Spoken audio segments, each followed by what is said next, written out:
Seriously, Bud is brought to you by OmniSend. OmniSend is a top choice for email and SMS marketing on WordPress, perfect for WooCommerce shops. Easily connect with customers and send out awesome campaigns every day.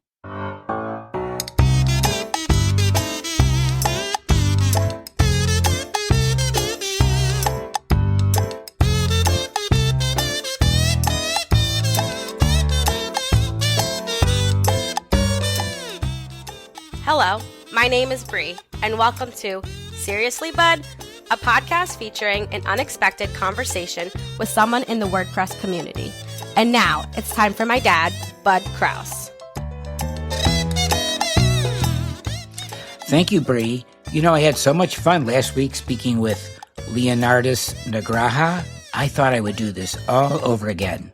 Now, I'll be back at the end to give you my thoughts about this week's episode. It's number 44, so here we go.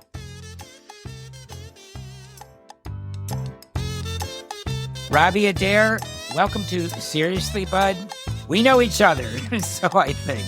But I've never asked you this question. Do you have any siblings? I think I have asked you that, haven't I? Yeah. Bud, you hung out with my brother in Portugal and Greece, I think. So yes, I do. We're I have off to a one rolling start. Yes, I have one sibling, and he actually works with my web agency. He's done web too, as many years as me almost. So yes, we did have another sibling who passed away though when he was very young. So we did have one other sibling, but we lost him. I was 13 years old when he passed away. So now your parents, I know, are both from Texas. Tell me a little bit about them, how they met. okay. Yes, so both my parents, who are deceased now, both of them, but they did meet in Texas. They were both East Texas area, Silsbee area, Beaumont, Bronson. It's kind of very, the Bronson one's very deep East Texas, really. But they actually met at church. One of them was visiting a relative and went to church with them, and that's my mom, and she met my dad there.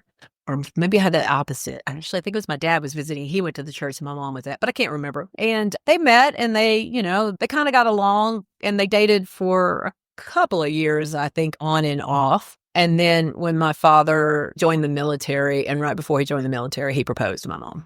What did your dad do? Well, so at the time he started in the military, right after school, he went into the military. He was in the Air Force. He went to Korea, things like that. Then afterwards, he came back and he, in the Air Force, they trained him to be a mechanic.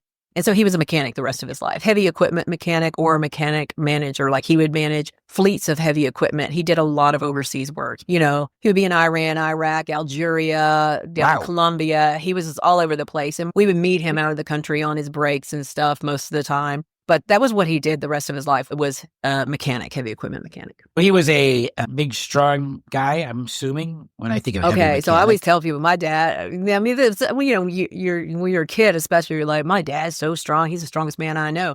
But people who knew my dad were like, he's the strongest man I know. One time he was working under a car and he had one of those jack stands on it. The jack fell out. He held that car up off of himself until someone came over and fixed the jack.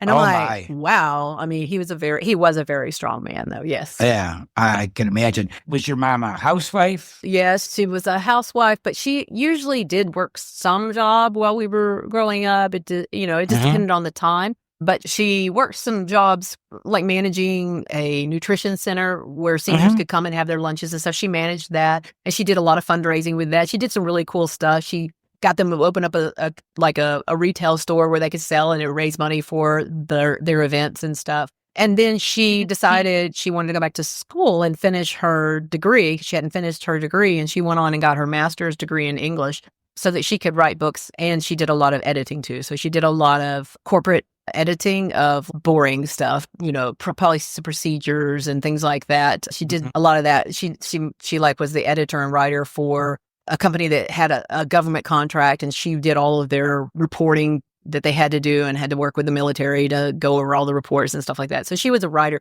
When I started my agency years ago, my brother and his friend were trying to do Flash and things like that. And I contacted him. I was like, hey, why don't you see if you could get Mom to come out of retirement? Because she retired by then as a technical writer. And I said, why don't you see if you can get her to come back on? Because I have a project and we need a technical writer. And I'll hire your company if you could get her on board for this. And so we did that. And then we did that for probably a year or 2 years. I guess we worked that way. And then eventually we were getting so much work into the agency that we just merged the two together. And so that was how Media A-Team Inc. became. Okay, but let me take you back a little bit to your high school days. Oh, high school. You see, I don't go in sort of order. I go all over fine. the place, just like how I am. Okay. So, and in high school, what kind of experience was it for you? Were you a good student? Did you like it? What? High school was interesting because we had moved to, I told you my sibling passed away. And when he passed away, my parents packed us up and moved to San Antonio. So we moved to San Antonio. Now, we had always lived in small towns. We had moved around and I'd gone to some private schools. I'd gone to some, literally from the time I was in kindergarten to 12th grade, I went to 13 different schools, if that tells you how much we moved. So we moved around. But when we went to San Antonio, first it was like the second half of my 8th grade year. I went into their middle school and it was huge. I'd never been in such a big school. And I was, at that time, you're not going to believe this, bud, I was so shy around other people. Like with my family, I believe it. But around everybody else, I was so shy. You mean just like how you are now? Oh, yes, exactly how I am now. So shy, no one By the knows way, who I am. I think this is the longest that we've ever talked with the two of us haven't been laughing hysterically. All right. Okay, shy one, go on. Yes. I was super shy. And I finished out my 8th grade year that way. I was still so shy. But it was such a big school. I knew no one, it was just weird. And it was just weird. And things were weird at home, obviously, because my parents were still reeling from a loss of a child and stuff. So it was a lot. But I realized in between middle school and when I was going to high school, and I was going to a massive high school there in San Antonio, and I was like, oh my gosh. But I realized, I was like, nobody really knows me here at all. And when I moved to this school, I'll be with different people. It'll be some of the same people, but a lot of different people too, because they merged other middle schools into it. So I was like, no one knows me. I can be whoever I want to be. I can just be the person I think I want to be there. And that's right. Go outgoing. And so I decided, okay, so they made you sign up for the classes, for the next year before you went there. So man, I was like, I signed up for ROTC. Well, that sounds really interesting. I like to march. That sounds fun. I'll just sign up. I was like, I'll just sign up for ROTC. That sounds like fun. And then I was like, theater. I always wanted to act. I'm just going to sign up for that. So I signed up for that. And then I was a good student. I had excellent grades. And so I signed up I got into the honors program too. So I was in honors English, honors biology. So I was in these honors classes too. When I got to that high school, I just was myself, you know what I mean? Like I wasn't shy anymore. I was just myself. And I was in a lot of different groups. I was in with the theater kids. I was in with the ROTC kids.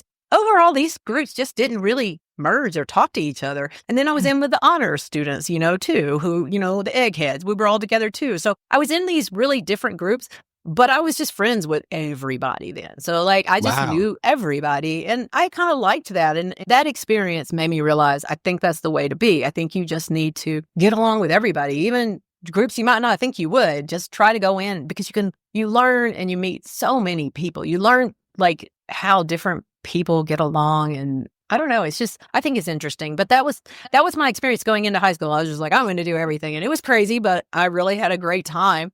And I excelled in ROTC.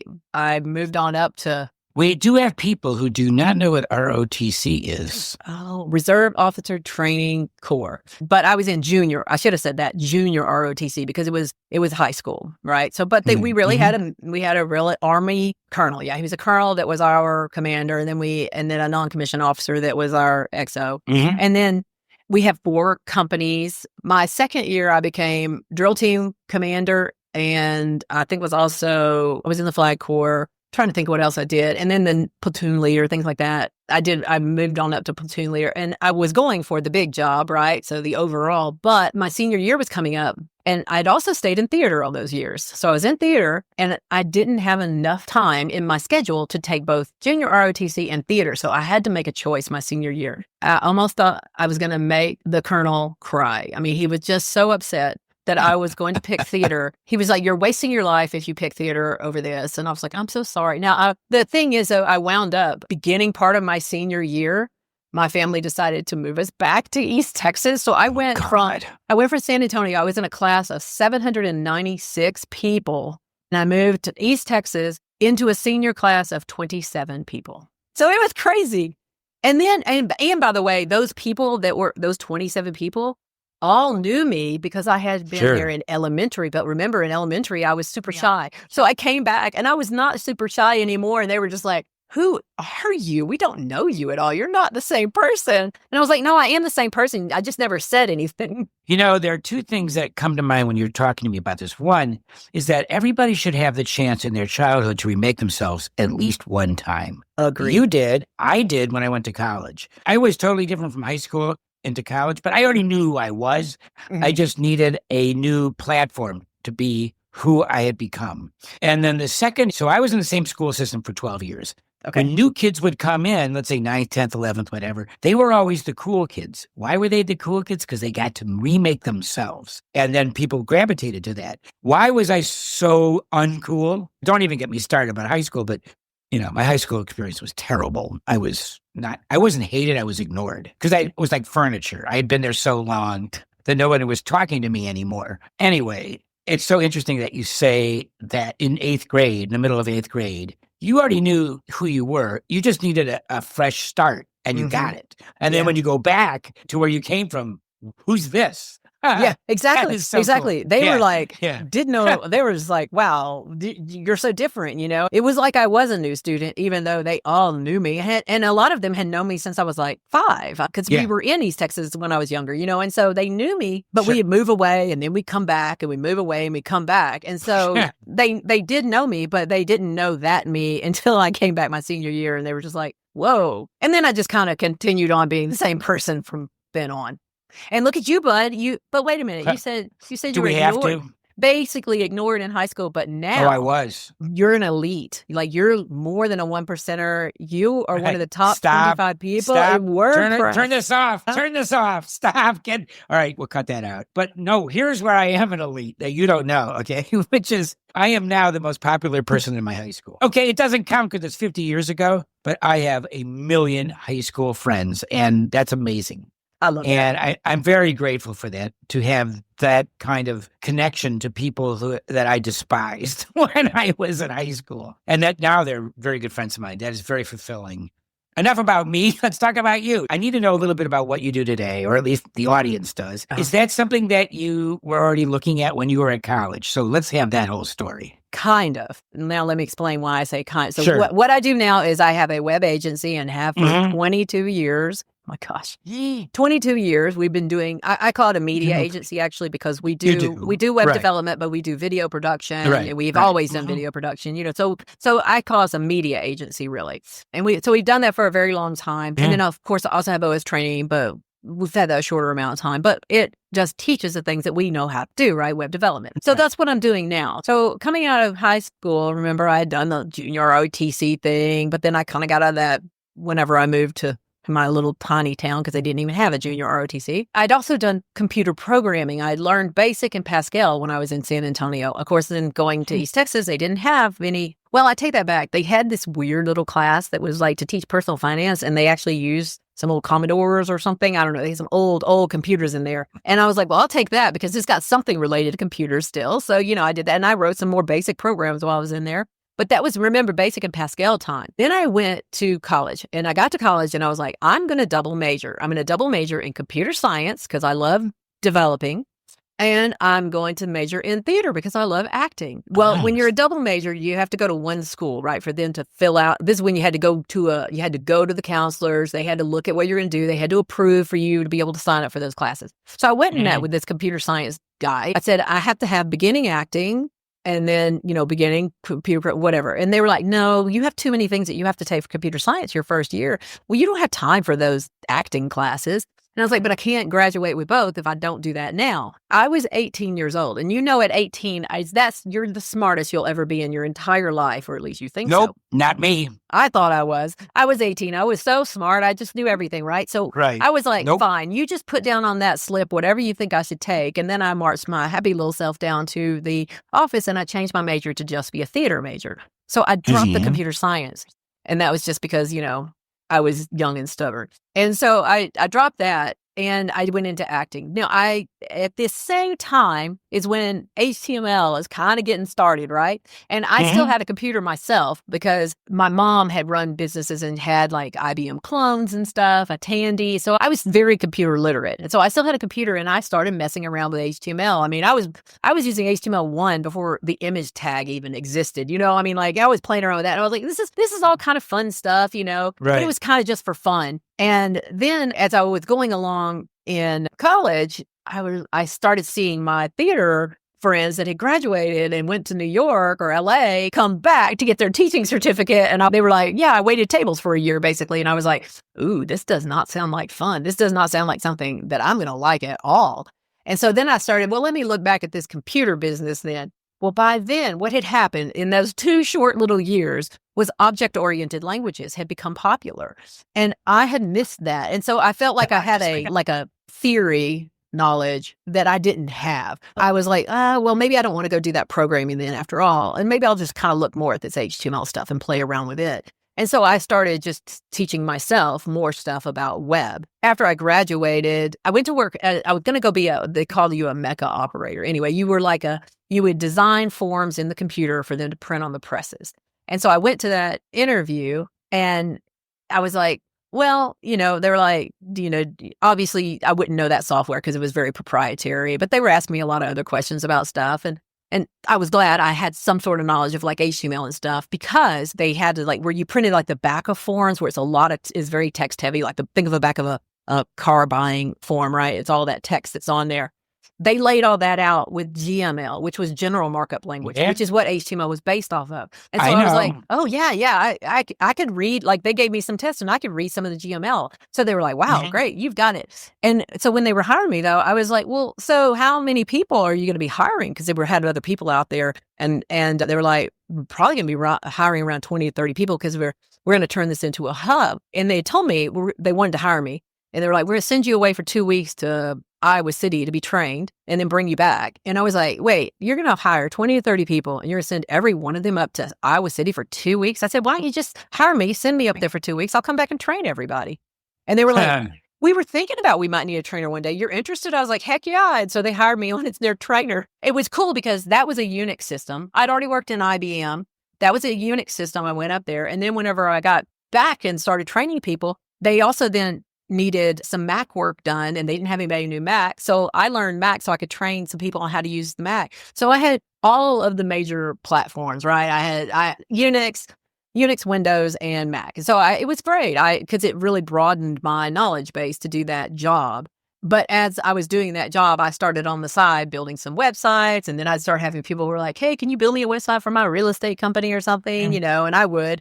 Boy, when I look back, I go to the Wayback Machine and I look at some of those first websites. They're beauties. They're terrible. They're so terrible looking. But I was so proud of it at the time. There was this one real estate company and they had a wagon wheel as their logo. And it was when animated GIFs just came out. And I was like, wouldn't this be really cool if I could make that? So I taught myself how to make an animated GIF. The problem was, that dadgum thing, it had like a little hitch in its gate. It would like circle, and then hit, and then circle, hitch. And I was just like, oh my gosh. But I was so proud of it. And by the way, I can still find that GIF out there on the Wayback Machine. It cracks me up every time. I'll bet you made flying monkey websites, right? Where the monkeys would fly across the screen. That was always like, we have to have flying monkeys.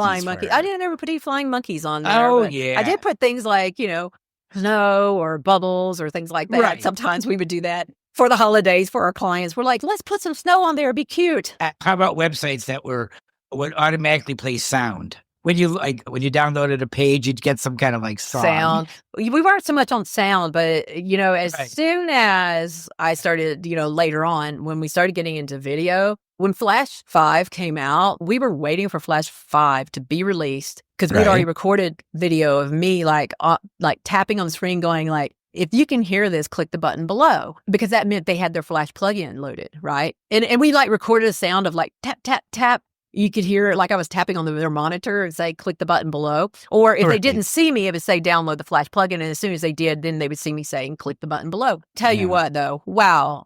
I mean, I would go to networking events all over Houston and they would go, hey, you're the tap, tap, tap girl. I was like, oh my God. What have we done? Well, you were very much at the right place at the right time at the right age to see, experience, and use all these emerging technologies. You're talking like the late 90s, really. Yeah. I will say, I agree with you on that, Bud, that I feel very fortunate I was Gen Xer, because Gen X, we started without this and then we grew up with it developing. And so we actually got to learn it over time too. And so that was nice. Whereas, a lot of people who were in the generation before us, I was training them. As a matter of fact, I failed to mention that while I was in high school there in San Antonio, I also started training people because my mom had those computers, and she would get this new computer and it'd have a big old book of like how to learn DOS or how to learn WordStar, right? And I would read those and I would teach my mom how, and then she started getting her friends that had businesses that were like, hey, can Robbie come and teach us how to do our finances on our gas stations in this program called Champion Finances? So I would just get the book, read it, and then I would go and show them how to do all their finances in there, And so I was in high school, I was doing consulting, computer consulting to older people because they didn't know yet. A lot of people my age, like, I know that they're surprised or marvel or whatever it is that I know all this stuff, But it's. Well, you're only 5 years older than me? Oh, no. Oh, no. Don't, oh, no, don't start with that. Everybody knows I'm the oldest person in WordPress. Don't go there. I don't like this. But you don't get all these titles in WordPress. Now, come on. You've just got too many titles now. If I'm not the oldest, I'm on my way to becoming the oldest. I don't care. It is what it is. But I was teaching this stuff in the late 1990s and early 2000s at Pratt Institute in New York City. And the only reason, and I was teaching everybody from every media company on earth, the early phases of web development and design. And the only reason why I was doing it is I knew I was like 6 months ahead of everybody. All right. We got to get to the thing that I was talking to you about before. We have a thing. So, what are we getting to? We're getting to, so, all right, where did you meet your wife? Let's have a little talk about how you met her. And she's delightful. I met her once or twice, but yeah, everybody I know loves her, but go ahead. So that also happened in college. And at the time, I was a theater major, and I had met Mikel we had a class like the semester before. I kind of knew who she was in the class. We actually we weren't friends. We didn't talk. My roommate was in a one-act play, and Mikel was on the crew. And she came back one day to the dorm room, and she was like, I think you and that Mikel chick would really get along. You have a lot of similarities, which is really funny because I don't think, especially at that time, I really don't think we had a lot of similarities. But she, for whatever reason, she saw something, I was like, oh, okay, whatever. But then I was like, this guy asked me out, and I told my roommate, and she's like, wait, isn't he dating Mikel from costuming? And I was like, I don't know. I said, but I'll find out because I don't need that drama in my life. I mean, even though I was a theater major, I didn't like the other drama, right? So I was like, and I went to a party that night, and Mikel walked in, but with a different guy that I had actually dated before too. Anyway, and I was like, so we started talking, and I was like, hey, this guy asked me out, but they thought you were dating him, and if so, I'm not going to go out with him. She's like, oh no, I'm we did go out, but if you want to go out with him, great. Anyway, and we talked all night long at that party. Like, she totally ignored who she came with, and I was ignoring bad people I come with, and we just talked all night long. We just got along. And by the end of the night, I was like, hey, I'm going to go to New Orleans for spring break. You want to go with me? And she's like, yeah, absolutely. Call me tomorrow. And I was like, okay, great. And I called her the next day, and she was like, I can't believe you called me. Like, people say that all the time at parties, like, yeah, I'll call you. And they never do. And I was like, I will say one thing about me, you'll find, is if I say I'm going to do something, I do it. So I was like, I have noticed. Yeah. And so I was like, yeah. So we went to spring break, and it became apparent to both of us, even though neither one of us had ever dated someone of the same sex. So we were very attracted to each other. And so, we've been together ever since college. So I was 19 and she was 21. But you were surprised by your reaction, it sounds like. Hey there, pardon my interruption. I just wanted to take a second to tell you about the WP.world. It's the place to go to find out what people in the WordPress world are doing and let others know what you're doing too. That's the WP.world. Now back to the show. Yeah, yes? I mean, both of us were kind of like taken aback, like, who knew? We didn't know. We were also young too, but it was like, oh, hey, this is my person. I just knew it. Like, it's my person. I think the first person I ever really loved was a guy. Really? But and I'm still very good friends with him. Wait, And he knows that. seriously, bud? Let's get There you go. Let's dig into this. Okay, well, we're not going to dig too much. No, let's not but dig too. No he's a naming very good- names here. But why not? We're still very good friends. Yeah. And you can absolutely fall in love with somebody. And I'm heterosexual, but you can absolutely fall in love with somebody from the same sex. I could absolutely. Absolutely. Yeah. Absolutely. Yeah, you can. And when we realize, it makes you then think back on your whole life, right? And then I realized, I was Sure. like, well, yeah, I had crushes on, like there was a student teacher one time that I had a crush on. I mean, I really did. I mean, I was like in 8th grade or something. And Mhm. I had a crush on this student teacher. And she was Right. just adorable. She was in college and stuff. She's so sweet. She was so nice to me. And that was the beginning of the 8th grade year, where that was when my brother passed away. It was when I was in that school where I was extremely shy. I got made fun of a lot of times because I was dorky. And so she was very kind to me. But Right. I'm sure I had a crush on her. But interesting thing, she was such a nice lady. When I moved to San Antonio, I asked her for her address so we could be pen pals. And she wrote me consistently until I graduated from college, I think, actually. I mean, we kept up for years. I knew when she got married and she had kids and stuff. It was really cool, I mean, because she was just a kind person. But I do think I felt like when I looked back on it, I was like, yeah, that was probably a crush is what that was, and so. Did you ever say that to her? Did she know any of that? No. That's interesting. I mean, she yeah. probably, I don't know. She could tell or not. Who knows? But, Mhm. because it was just, I would have never said anything like that to her. And at that time, like I said, I don't know that I knew that was a crush at the time. Looking back on it now, I'm like, yeah, that was a crush, 100%. Oh, that was a crush. Of course, I'm going to have to ask you what about your family and friends? What did they think at the time? Well, okay. So remember now, this was early 90s. Yep. That's Early why I'm 90s. asking. And I know. it was early 90s, and we were in East Texas.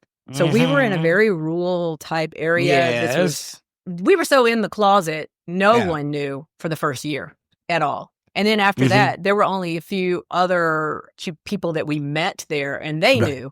But that was it. And I mean, and then even once we started work, because it was just, it could affect everything at that time. I mean, it could have meant I got rejected in interviews. That's how bad it was then. People don't, now I see young I people know. and they can be so free, and I'm so happy for them. I am so happy for them because it was hard. It was very difficult, and you felt very strained.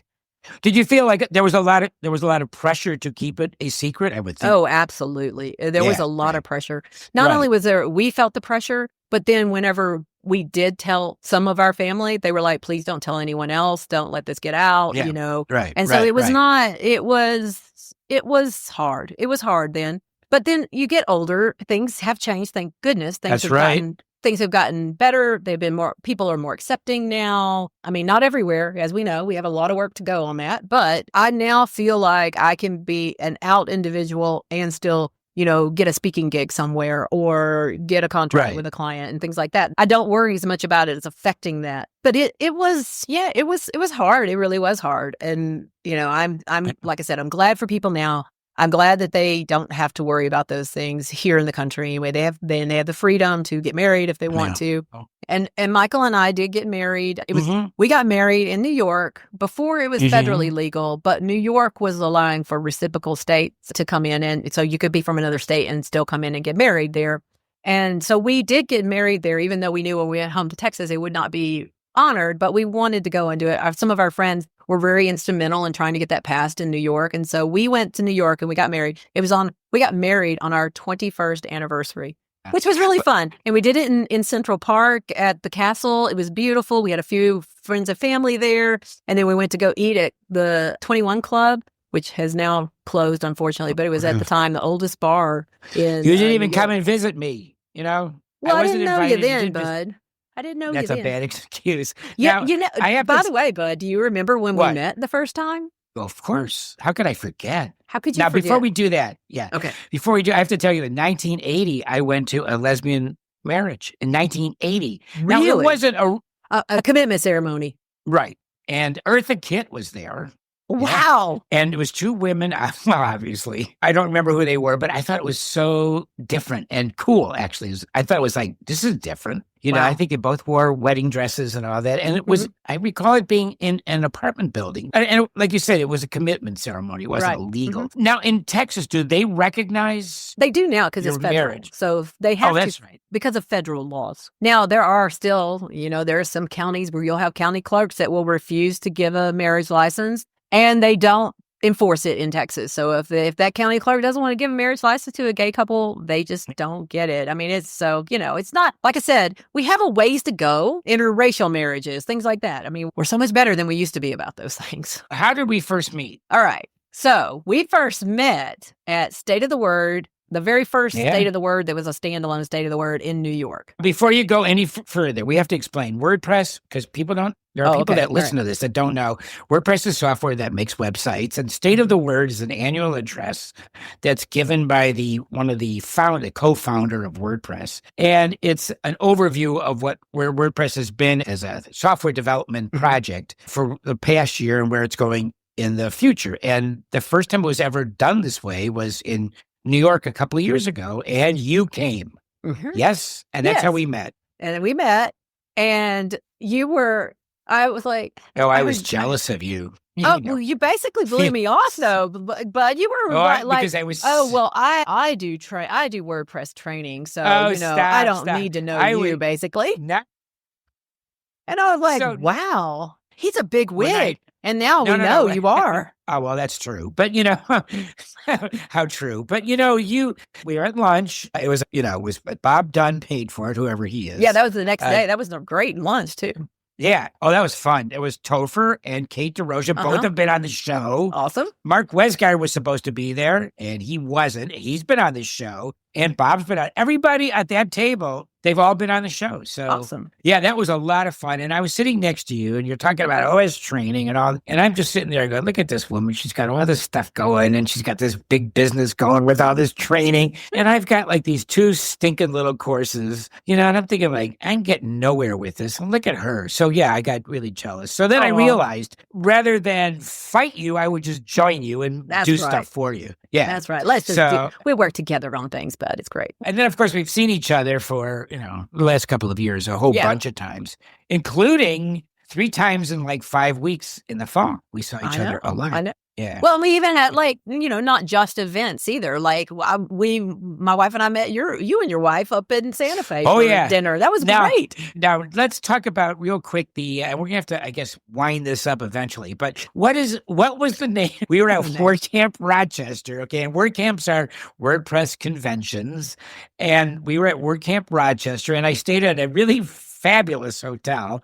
What was the name of that hotel? Oh my gosh, I don't remember what the name of that hotel was, but we got Michael and I laughed so hard about that. It was so funny. You were so funny about that hotel room that you were in. We were sending it was like you the pictures of our suite. Yeah, we were sending you pictures of our luxury room that had like a soaking tub and a fireplace, and you're sending us. You're like, yeah, I've got one socket.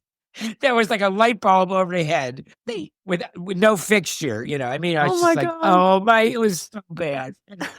That was fun. And okay, one last thing though, before I do get to the last, which is, tell me if I'm right or wrong about this, but do you think WordPress has, I don't know how to say this correctly, there seems to be a lot of lesbians in the WordPress community. Really? True or false? Okay. Seriously, bud? I can't use that again. You told me only once, and I've already used I burned my Seriously Bud card. You did.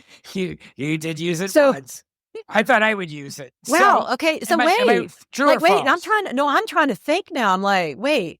You don't have to name names. No, I'm not naming names. I'm just trying to think of you could. I know a couple that I could think of, but I just think that I don't think there's like everybody. I don't think there's like a massive amount of. I don't see a high percentage going on here, bud. But I don't know. I think I once asked somebody else that question. And they thought that because the WordPress community is open-minded, and it was inclusive. And now I was going to say inclusive, like if we're gonna put the whole if we're gonna put all diversity type people, I'll say that. Then I do think WordPress has a significant amount, is what I will say, I'm also, involved with the Joomla community and Drupal community. And it's not like, LGBTQ is now, I feel like, represented in all of the communities. I don't feel I can't think of a community where it's like totally not accepted or I feel like they're being shunned. I can't think of one.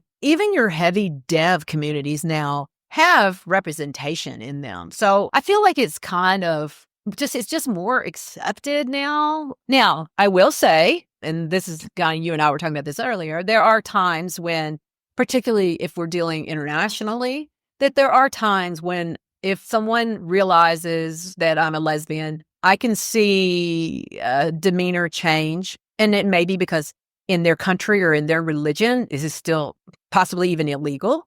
And I will say, when I see that happen, it really takes me back. You know what I mean? It takes me back to the day where I always feared that look from everyone. So, Yeah. But at least now it's not. We have to keep moving forward. Okay, one last thing, too. You're into woodworking? Woodworking? What? I didn't know this woodworking. Look behind, the people can't see this, but behind me, you will see a white oak Murphy bed, queen-size Murphy bed. Hold on a second. I can't see a thing and you know it. What are you asking me to look? All right, you think it's funny, huh? Oh, sorry. All right. Yes, let me laugh at your disability. No, I'm not laughing at your disability. I'm less laughing at you, bud. You're funny. Everybody does. Okay, go ahead. Anyway, yes, no, I love doing woodworking. I love doing 3D printing. I'm a drone pilot. I mean, I have lots of crazy leather I know working. you do. I like doing leather working too, by the way. I've made full leather bags and stuff. I love it. Wait a second. You have a drone, and I know you were the one that was flying those drones over New Jersey. It wasn't me, but I was scoping that out to see what they were flying. I was like, cool. I have my FAA license to fly the drone because I do video work with it. Mm-hmm. Yeah. I love drone flying too. It's fun. But like I said, I do 3D printing. But I will say, so I guess the 3D printing is still gadgety, geeky thing. But the leather working and the woodworking, that's where sometimes you do need to kind of unplug and use your hands. Because what I find is when I do those kind of things, like leather working, it's very tedious sometimes. You're like, I'm going to have to stitch this up by hand. It's going to take a while. And so when you're doing that, you're keeping your hands busy. And so then it gives you a clearer path to think, I feel like, when you're doing those kind of things.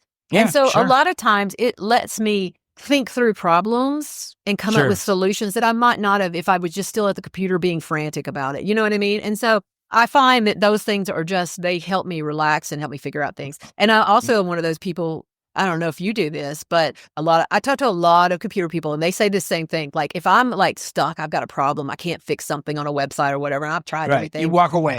I not only do I go to bed, I'm like, I'm just going to sleep and I'm going to go to sleep and I'm still thinking about it, but I'm going to go to sleep and I will dream the answer and I'll wake up and I will go and try it. And let me tell you what, so far, knock on wood, I've had 100% success rate with that. I dream the answers. It's crazy. I've had situations where, because I do writing and I wake up and the instant I wake up, the words that I hadn't thought about, I said, I forgot about this. And awesome. I go, at the very second. So it's really, I believe in background processing and all that stuff that if you're stuck, just get the hell away from whatever you're doing and do something else and probably come back. Now, there was one other thing I had. There's always one other thing with you. Of course. So, okay.